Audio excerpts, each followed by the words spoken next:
Student, after prepare partners capital account, we are trying to know how many cash remain in the firm. कितना cash firm के पास है.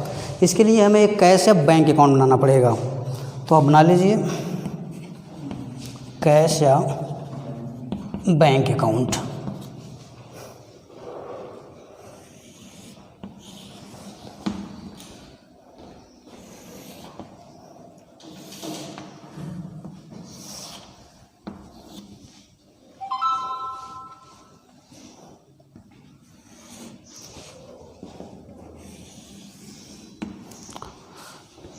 Particular amount, particular amount. Student, questions में पहले से कुछ cash है. Cash in hand 40,000. Questions में 40,000 cash पहले से है. We are no cash is assets and assets salvage है डेबिट बैलेंस.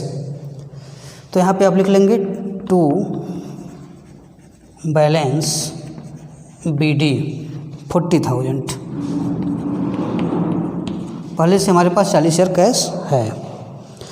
इसके बाद जो नया पार्टनर C है 1,50,000 कैश ला रहा है, जिसमें 1 लाख कैपिटल के लिए और 50,000 प्रीमियम पर गुडविल के लिए. जब भी कैश आता है तो डेबिट साइड में लिखते हैं. तो आप लिख लेंगे टू सीज कैपिटल. C अपने कैपिटल के लिए लाया है 1 लाख और प्रीमियम फॉर गुडविल के लिए लाया है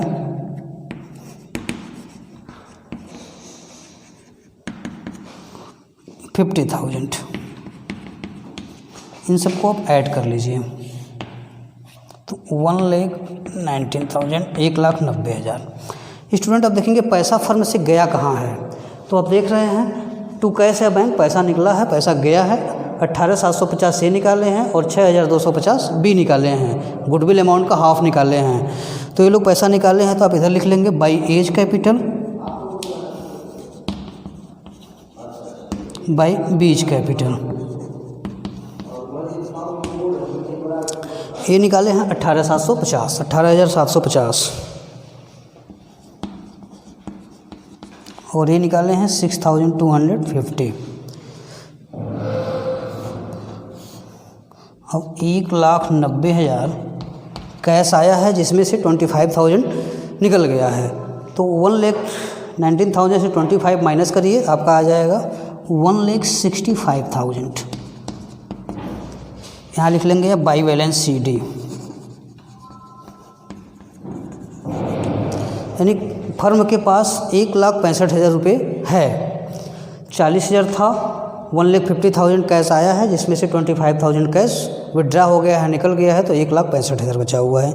ये तो necessary general account, necessary ledger accounts हुए, यानी कि revaluation account, partners capital account and cash account. ये तीनों लेजर अकाउंट्स हैं. आपको एक बैलेंस शीट बनाना है, तो बैलेंस शीट भी बना लेते हैं.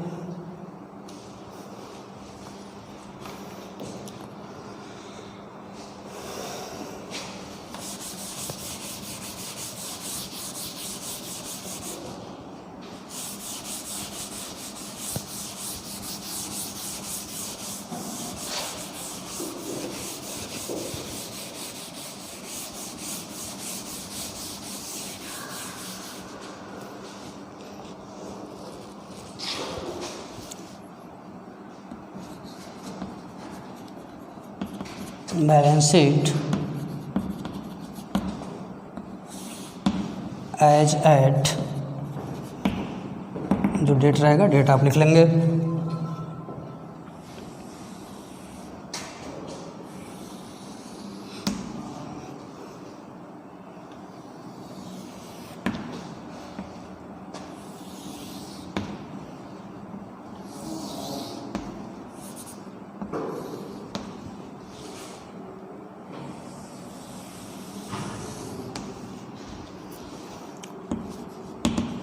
Liabilities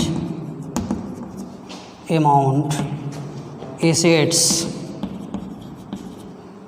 amount. Student, creditors sundry creditors questions में दिया हुआ है 3,50,000, आप लिखेंगे सन्ड्री क्रेडिटर 3,50,000।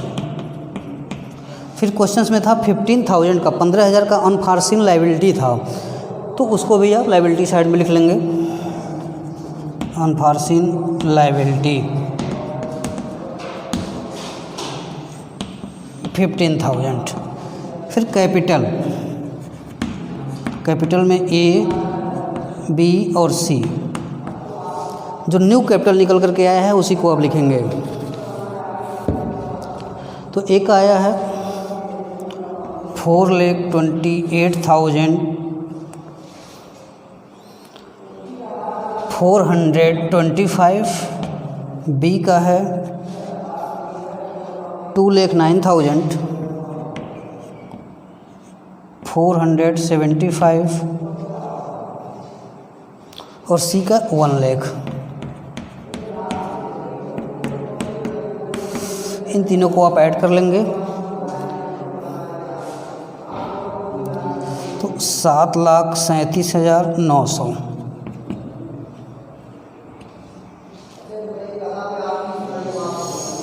इसके बाद एसिड साइड में आते हैं,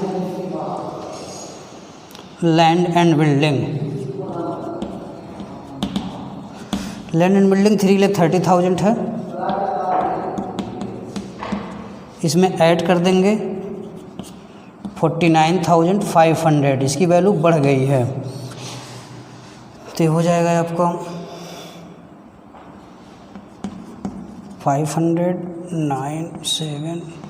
3,79,500।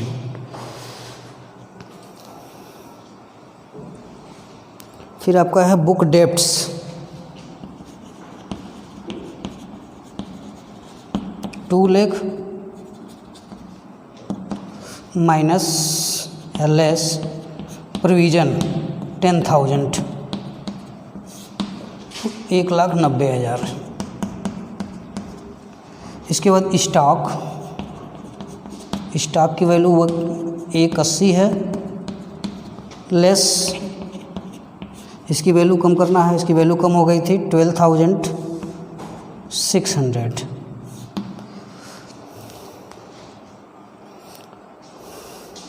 ये आ जाएगा 1,67,400। इसके बाद आपका है मशीनरी एंड फिक्चर्स, 2,00,000 लेस इसकी वैल्यू कम हुई है 10,000, ये आपका होगा 1,90,000। अब कोई एसेट्स है,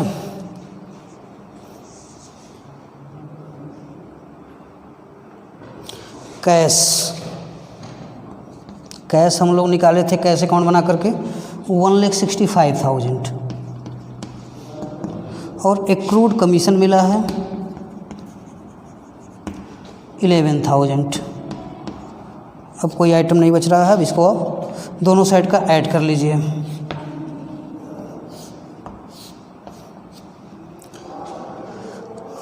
तो इसको ऐड करिए 11,02,900, ये भी आपका आएगा 11,02,900। स्टूडेंट, इस तरह से क्वेश्चन नंबर 50 ये नए बुक से कंप्लीट हुआ है। इसको आप करने का प्रयास करिए, एक बार दो बार करिए। इसके बाद के क्वेश्चंस आपको वर्कमैन कंपनसेशन रिजर्व से मिलेंगे, इन्वेस्टिगेटिव फ्लक्चुएशन रिजर्व से मिलेंगे, जो कि चैप्टर नंबर 2 में भी आप पढ़ चुके हैं, उसको भी करने का प्रयास करिए। Okay, thank you.